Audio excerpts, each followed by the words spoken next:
waxay ku fikiraysay maalinka ay noqon doonto hooyo ay ilmo yeelan doonto. ilaahay bay baryaysay rabbi subxaanahu wa tacaala inuu ilaahay walad saalixa u siiyo ayay baryaysay. in badan ayay ducaysan jirtay, ilaahu walad isii, ilaahu 5 sano yaan ku baryayaa rabbiyow walad isii, ilaahu walad isii. aad bay u ooyi jirtay. waxay ku fikiri jirtay maalinka hooyo noqon doonto ilmo yar arki doonto ayay ku fikiraysay. haweenaydii waxay is aragtay isbeddel bay iska aragtay. caadadii baa ka joogsatay, iyadoo madax xanuun leh is aragtay. waxay aragtay iyadoo isbeddeshay ayay is aragtay. dhakhtarkay tagtay way isbaadhay. odaygaa raacay, wuxuu dhakhtarkii u sheegay inay uur leedahay. way faraxday. farxad 5 sanay sugaysa. farxad way isqaadi kari weyday. dadkeygii bay ugu sheegtay farxad, waa la iskugu yimid farxad, ducaa la sameeyey. wiilkii ay sugaysay ayaa yimid, uu dhashay. waxay u bixisay moxamed ayay u bixisay, laakiin wiilka waa lagu jeexay. aad bay ugu faraxday, wayna ku dhibaatootay jeexitaanka ilmaha lagu jeexay ku dhibaatootay. odagayga waxay ka codsatay in ay u qabto haweeney u shaqaysa, khaadimad iyo qabo uu u qabtay. waxaa jiraysay islaan da'ah oo faqiirada oo miskiinada oo guryaha u shaqaysa ayaa jiri jirtay. islaantiibuu u keenay si ay ugu shaqayso. markay 7 u shaqaysay ayaa waxay ku tiri, haweenaydii daarin bay ku tiri, islaan da'aan ahay, laakiin inan yar baa guriga ii joogta anu aan dhalay. inantaasaan kuu keeni ha kuu shaqayso, anaana shaqada bari maalin la joogi. ay ogolow bay tiri. waayahay bay tiri. sidii bay inanteedii yareed ba u keentay. inantii baa ay shaqada tusaysay. 20 maalmood ayay u shaqaynaysay. islaantuna ay ag taagneed gabadheeda. tayad da'deedu 17 jir ayuu yahay. aad bay u qurux badantay. way soo labisan jirtay markay gurigan imanayso, way soo qurxin jirtay, soo labisan jirtay, markaas iman jirtay. daarin ba aragtay tayaro mar walba isa soo qurxisa. waxay ku tiri hasi soo qurxin, way cabsanaysaa, odagayga u cabsanaysaa inay meesha fidna ka dhacdo. may buu ku yidhi, maxaa dhibaato ah? iyadoo foolxum intay ku iman lahayd soo qurxiso dhibaato male. inay faliisiiso ayay doontay. waxay tiri, wuxuu ku yidhi may 40ka dhammayso kadibna markaa iska faliisi, laakiin ha kuu shaqayso. tii yare gurigay ka shaqaysaa, wayse soo qurxisaa. 37 maalmood markay u shaqaysay ayaa gabadhii daariin xumadii xanuun dhiiggii nifaaskii ayay xumad ka qaaday, ay ku xanuunsatay. odaygii ayaa sida caadadiisa si aan ahayn ayuu subaxdii markuu soo baxo uu iman jiray, uu wareysan jiray, sideed xalay ahayd, waa adigii xanuunsanayay, maxaad? subax uu iska soo kacay, baabka muu ka baxay. way shakiday, maxaa dhacay bay tiri, talow muxuu ii soo mari waayey, uu ii baridin waayey. way shakiday. gabadhii shaqeedda ahayd baa u dhawaaqday. gabadhii ayaa maqli weyday. aad bay u xanuunsanaysaa. way soo kacday, iyadaa raadinaysa. aqalkii bay dhex marmartay, way ka weyday. qolkii ay seexanaysay ayay ka raadisay, way ka weyday. guriga xaggii mandaradda ahay bay u kacday. waxay aragtay qolkii odaygaygu u seexanayay, iyadoo ay wala seexan jireen, oo dharkii hurdada xidhan tahay oo hurdo lugta dul saartay. albaabkay furtay, waaba gabadhii oo, naa waa maxay bay tiri, waxaad samaysay? way ku qayliday. ma waxaad seexanaysaa guriga odaygaygaad seexanaysa, oo dharkaygii baad xidhanaysaa, dharkii hurdada miyaad xidhan? waxay ku tidhi, hadalkaaga u fiirso, ha igu dembaabi. gurigan anigaale ma ogid, uu i guursaday odaygu. in 7 laga joogaba caruusad baan ahay. arrintiibaa meesha khilaaf baa ka yimid. waa la isku qabtay meesha feedhfeedh bay bilaabeen dumarkii iyo xagashu dhulkaa la isku ladgay meeshii dagaal xoog laa ka dhacay kadibna ilmihii yaraa bay soo qaadatay axmed mise maxamed buu ahaa maxamed way la soo dhaadhacday hoostay la joogtaa odaygaygii baa yimid isagoo lalaya aaway buu yidhi waxay tidhi kor bay joogtaa wuu dhawaaqay ummu maxamed xaggee joogtaa albaabkiiba furay waaba iyada oo mayda oo caloosha u jiifta oo dhiiga ka soo dareeray meel socdo wuu dhawaaqay khaadimaddii baa soo oroday meeshii bay timid waxay tihi maxaa dhacay subxaana allah iyadoo fiican ayaan ka imid hab kori maan ku odhi meesha ma kori karaysid laakiin way kortay xaggii buu dhawaaq ku dhuftay akhiiran waxay socotaba qisaddii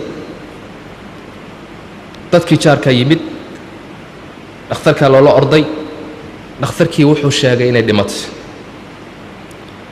albaabka fardada albaabka ayaa meeshii laga jeexay ka gashay nabarkuna wuu furmay sidaasay ku dhimatay ninkii dhakhtarka ahaa baa waxa uu yidhi miyuuna qofin la joogin markaas may buu yidhi wiilkayga yarmaa la joogay maxamed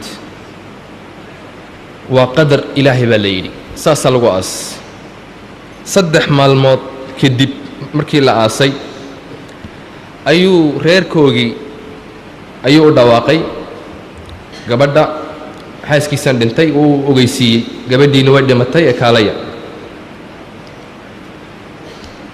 aabbaheed hore u dhintay ahayd hooyadeed iyo walaalkeed baa yimid waxay ku soo tashadeen inay wiilka yarna ay qaataan maxamed ay korsadaan iyagu u soo dhoweeyey inantii shaaqiyadda ahayd oo meesha taagan magaceegana jamaalaad baa la yidhaahdaa oo meesha joogta ayay aragtay islaamtu waxay ku tidhi odaygay ku tidhi gabadhani waa ayo abu maxamedow waa ayo gabadhani waxa uu ku yidhi innahaa zawjati waa haweenaydaydii daarin iyadoo oo nool baan guursaday gabadhan ma sidaasaa bay tidhi haa way shakideen markaa waxay tidhi gabadhaydii yaa dilay see u dhimatay waan ka shakisanaya habkaad iigu sheegtay inay u dhimatay gabadhan may joogtay haa gabadhan waan qabay laakiin lamay joogin maalinkaas qadar allah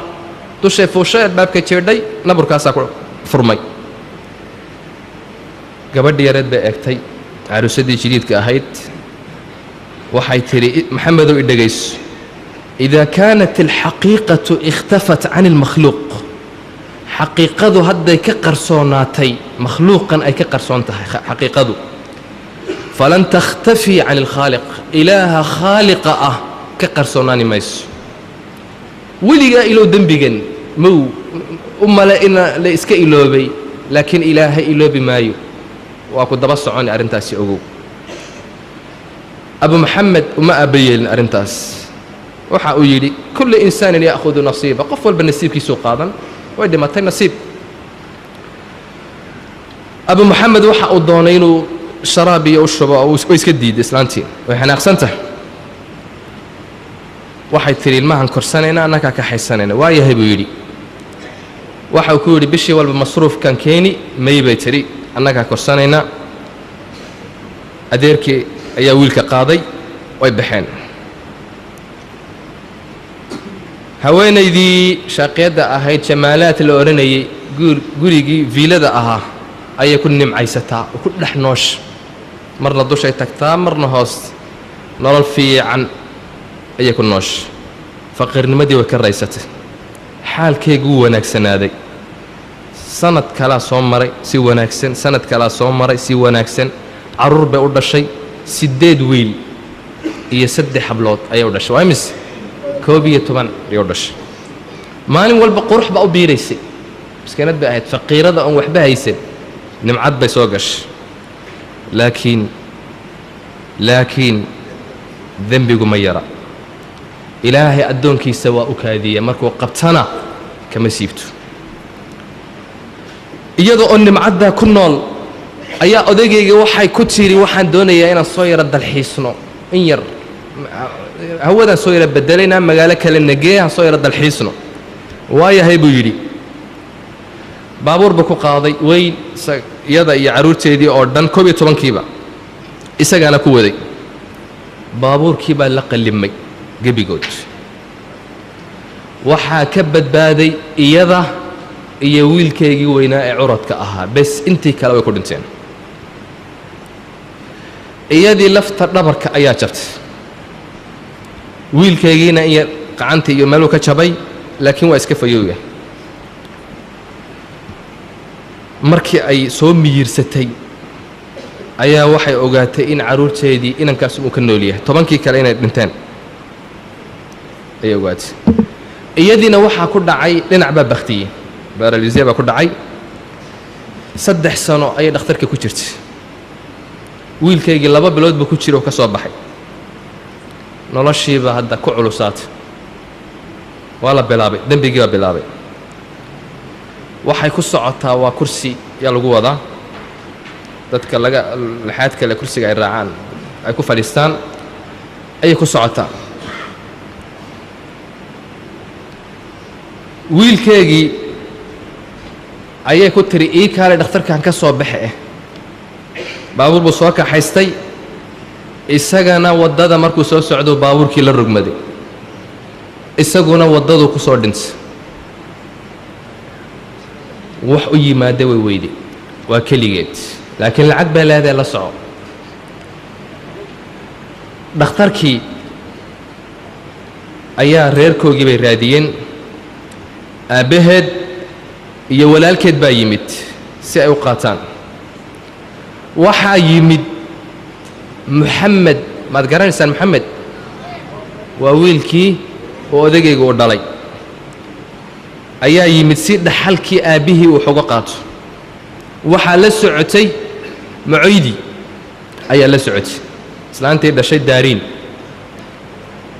gabadhii meeshay soo taagan tahay waxay tidhi markay islaantii aragtay ayay xasuusatay inay dembi gashay waxay ku tidhi habar yar maad xasuusanaysaa hadalkaagii aad igu tidhi ida alxaqiiqatu ikhtafat can almakhluuq xaqiiqadu hadday ka qarsoon tahay makhluuqa dadka ay ka qarsoon tahay ilaaha khaaliqa kama qarsoona maxasonta haa bay tidhi waxay tidhi saamixnii ana alatii qataltu daariin gabadhaadii daariin anigaa dila isaamax ilaahay waa kan ii qabtay carruurtaydii oo dhan waan waayey anigana waa ka dhabarkaa la iga jebiyey nolosha qadhaadh baan ku noolahay isaamax